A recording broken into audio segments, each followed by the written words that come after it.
Good day, legends. Welcome back to Unpopular Aussie Opinions, where we dive headfirst into the raw, unfiltered truths of Australian sport that nobody else dares to touch.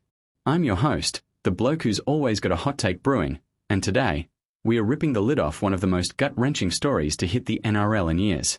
Picture this: Trbojevic, the golden boy of the Manly Warringah Sea Eagles, the man they've called the heart and soul of the club for over a decade, gets the rug pulled out from under him. No heads up, no farewell lap, just a cold, hard termination of his contract without a whisper of warning. Devastated? Mate, that's an understatement.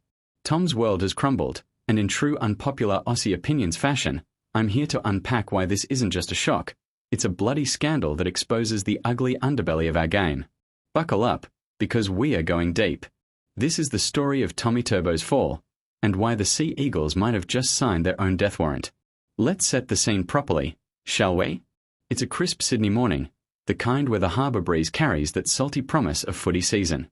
Tom Trbojevic wakes up like any other day, maybe a quick surf at Narrabeen, a coffee with a missus, dreaming about leading Manly to another grand final glory. He's 33 now, still got that boyish grin and the legs that can turn a game on a dime. But instead of training drills or team meetings, his phone buzzes with a message from the club suits. "We need to talk," it says. And just like that, poof, your multi-million-dollar contract, your legacy, your entire identity as a Sea Eagle? Gone. Terminated on the spot. Effective immediately. No compensation talks, no grace period, nothing.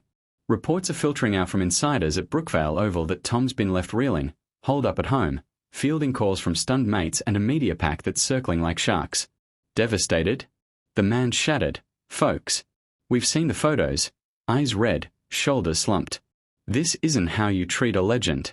Now, before we get into the nitty-gritty of why this happened, and trust me, there's layers to peel back here, let's rewind a bit. Tom Trbojevic isn't just any player. He's the embodiment of Manly's fighting spirit. Debuted back in 2013 as a fresh-faced kid from the Central Coast, with hair like a surfer and speed that made defenders look like they're wading through mud. Remember his first try against the Roosters? Slippery as an eel, weaving through tackles like they weren't even there. From that moment, he was anointed Tommy Turbo, the fullback who could do it all: score, defend, lead, inspire. By 2019, he's Dally M Player of the Year, dragging Manly kicking and screaming into finals contention. State of origin? He's a Blues mainstay, that iconic try in 2021 against Queensland still etched in our memories. And the club? They rewarded him with a monster 10-year deal in 2021, worth over $10 million. 10 years. That's not a contract, that's a marriage vow. Manly said it loud and clear: "Tommy, you're our future. You're the one who'll bring us that elusive fourth premiership since 2008. But here's where my first unpopular opinion kicks in, and it's a doozy.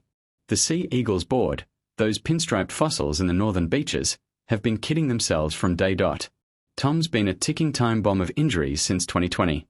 Hamstrings snapping like twigs, pectoral tears that sidelined him for months, calf strains that turned promising seasons into write-offs. Last year alone, he missed 14 games. 14. That's half the season on the pine, watching rookies like Leahy Hoppote step up while the team's defence leaks like a sieve. And yet, the club doubled down. Extended the deal, pumped in the cash, all while whispering sweet nothings about managing his load. Unpopular opinion number 1.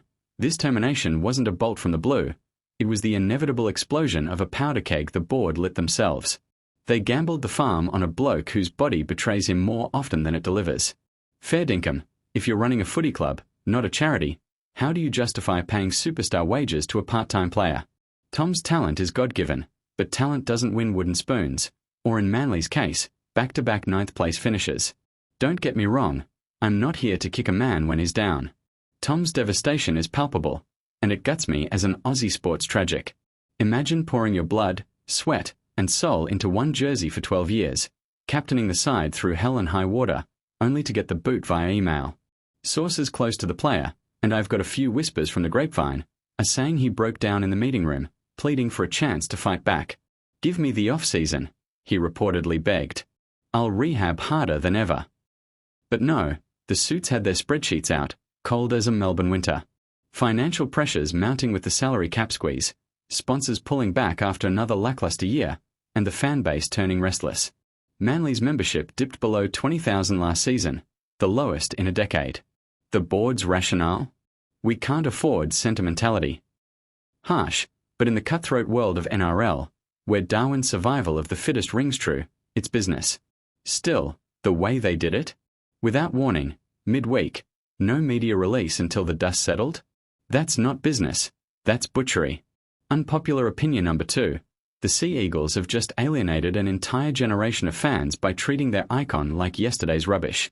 Mark my words, Brookvale will echo emptier than a ghost town next season. Let's talk brass tacks for a minute, because this isn't happening in a vacuum. The NRL's player market is a shark tank right now. Post-2024 expansion with the Redcliffe Dolphins still settling, clubs slashing costs ahead of the 2026 World Cup cycle. Manly's not alone in the purge. We've seen the Warriors cut ties with Adin Fonua-Blake's manager over loyalty clauses, and the Broncos fumbling Reece Walsh's negotiations. But Trbojevic? He's the poster boy for loyalty in a game that's increasingly mercenary. He turned down overtures from the Titans back in 2022, stayed put despite the injuries, because Manly was home. His brother Ben, still grinding in the halves, his old man working the angles as a trainer. It's family, through and through. Terminating without warning rips that heart out. Tom's camp is already lawyering up, floating breach of contract claims under the NRL's good faith bargaining rules.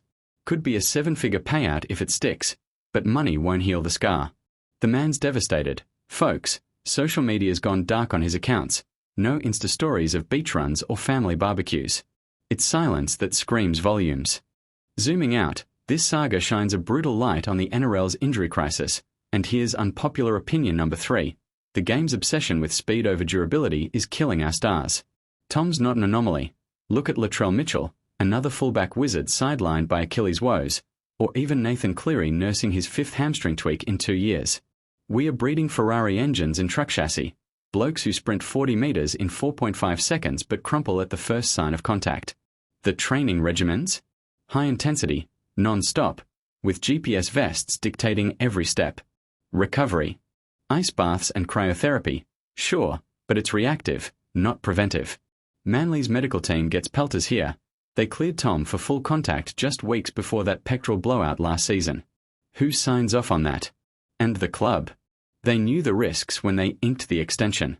Des Hasler, back as coach after his Gold Coast sabbatical, reportedly pushed for the axe, arguing a youth infusion with talents like Jackson Paulo and Tulu Kula. Fair play, Des, build for tomorrow. But dumping the captain without a lifeline? That's captain's knock-turned-coward's cut. Fans are frothing, and rightly so. The Unpopular Aussie Opinions inbox is blowing up, blokes from the peninsula calling it the death of Manly soul, Sheilas from D vowing to burn their memberships. Social media is a war zone.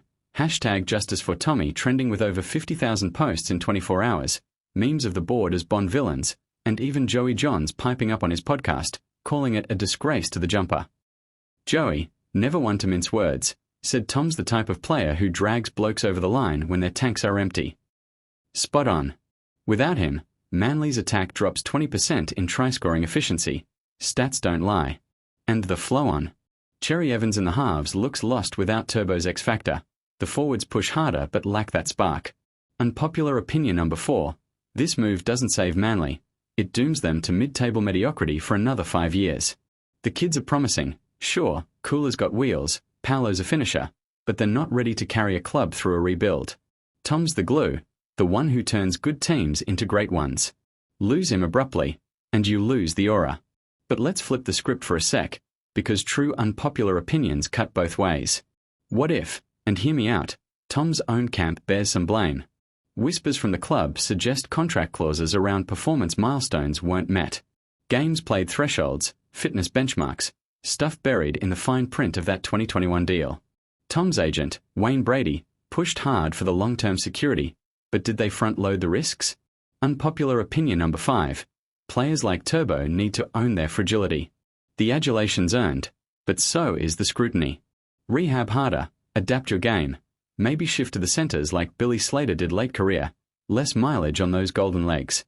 Tom's a freak, but freaks evolve or fade. This termination might be the wake-up call he needs to land soft at a club like the Roosters, where Trent Robinson could mould him into a super sub weapon. Or even overseas, Super League's dangling pounds for a marquee signing. Devastated today. But tomorrow? A new chapter, wiser and wiser. Wrapping this beast up, because we've chewed the fat long enough, this Trbojevic termination isn't just a contract cull, it's a seismic shift in how we view loyalty in Aussie sport. Manly's board played hardball, but at what cost? Tom's devastation mirrors the heartbreak of every fan who's bled for the Northern Eagles. Unpopular opinion numero 6. The NRL needs a loyalty levi. Tax the clubs that ditch their icons prematurely, funnel it back to player welfare funds. Harsh. Revolutionary. Because if we don't protect our Turvos, our Pongas, our Clearys, what's left? A game of mercenaries, not mates. So, hit that like button if you're Team Tommy, smash subscribe for more unfiltered takes on the footy fray, and drop in the comments. Was Manly right to swing the axe, or have they lost the plot? Good night from Unpopular Aussie Opinions. Stay opinionated.